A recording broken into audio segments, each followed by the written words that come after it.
Ever found yourself thinking about those prophetic symbols, the ones that seem to bridge ancient history and maybe our future? Today, we're really digging into one that pops up a lot in your Daniel and Revelation sources.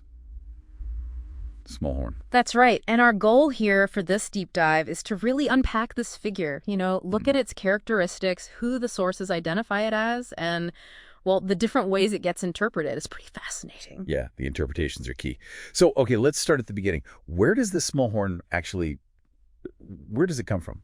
Well, the source material in Daniel chapter 7 describes this really terrifying fourth beast.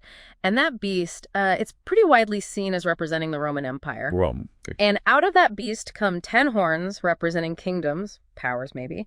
And then among those, this small horn, this little horn, emerges. And it actually uproots 3 of the original horns. Uproots them. Wow. Okay, so what defines it? What does it do? The texts are quite specific. It speaks great boasts.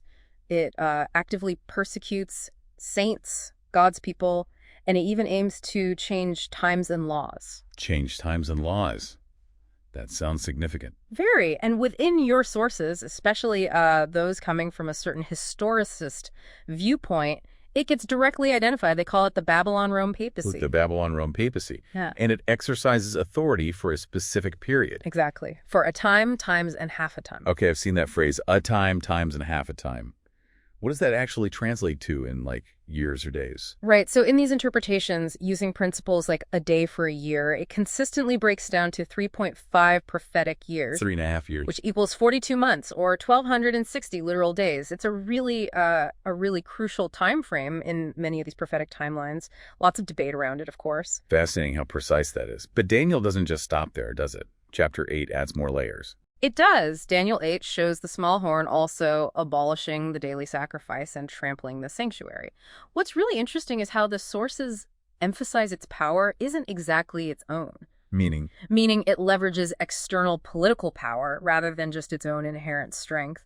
And it gets linked to some heavy concepts, the abomination of desolation, signifying profound spiritual desecration in your sources, and the son of perdition. The son of perdition, yeah. Claiming divinity. Some texts describe that figure as sitting in a holy place, claiming to be God. Yeah, big claims. Okay, so if we jump over to Revelation, how does that book pick up this thread? Revelation connects it, links this small horn imagery to something called the sea beast. This is often interpreted as a kind of world beast government. A world government. Yeah, portrayed as it embodies characteristics of past empires, Babylon, Persia, Greece, and Rome, all rolled into one. Wow, like a historical super empire. Yeah. And then there's that image of the harlot Babylon, which your sources, again, link to the small horn. Riding this sea beast. What does that riding signify, according to the source material? Control. Influence. It suggests control, yeah. Yeah. A dominant influence guiding or directing this global political structure. And there's also that idea of a healed head on the beast. The healed head. Interpreted often as a reemergence of this Babylon papacy influencing world affairs again. But the core theme, historically or prophetically in these views, is persecution. Persecution of God's people. Which brings us right to the different interpretations, past versus future, essentially. Pretty much. Your sources lay out 2 main camps. There's the historical view. Okay. This sees the small horn as symbolic of the medieval Babylon papacy.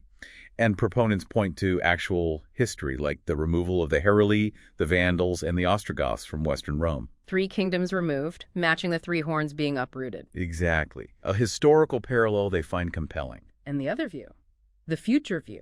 That perspective sees it as a future entity, still a Babylon papacy, but one that rises during a specific end time period, often called the last 1 week. It wields power over 10 nations. But only for a time. Right. Eventually, those nations actually turn against it in that scenario. So, different timelines, medieval past or prophetic future, but the core identity in your sources remains consistent, this Babylon-Rome papacy. That's the thread running through both interpretations presented in the material, yes. The characteristics stay the same, even if the timing differs. Okay, so we've sort of peeled back the layers here on the small horn. This really potent symbol, mixing religious and political power, viewed through both historical and prophetic lenses in your sources. It's a complex symbol, definitely, spanning centuries of interpretation. It makes you think, doesn't it? When you look at a symbol like this, interpreted in so many ways across time, what does it really tell us about how power structures endure? Or maybe how we as humans keep trying to read the signs, interpret symbols throughout history. That's a great question to ponder. Something to definitely keep thinking about.